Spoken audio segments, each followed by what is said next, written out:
আসসালামু আলাইকুম ভাই ও বন্ধুরা, সবাই কেমন আছেন? আশা করি সবাই ভালো আছেন।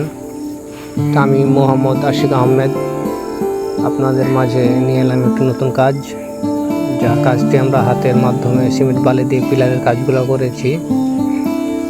অবশ্যই আপনারা দেখবেন কাজগুলো কেমন হয়েছে, এবং কি আপনারা যদি আপনাদের বাড়িটিকে এইভাবে আমাদের হাতের কারুকাজ দিয়ে সাজিয়ে নিতে চান, অবশ্যই আমাদের স্ক্রিনে দেওয়া নাম্বারে যোগাযোগ করবেন।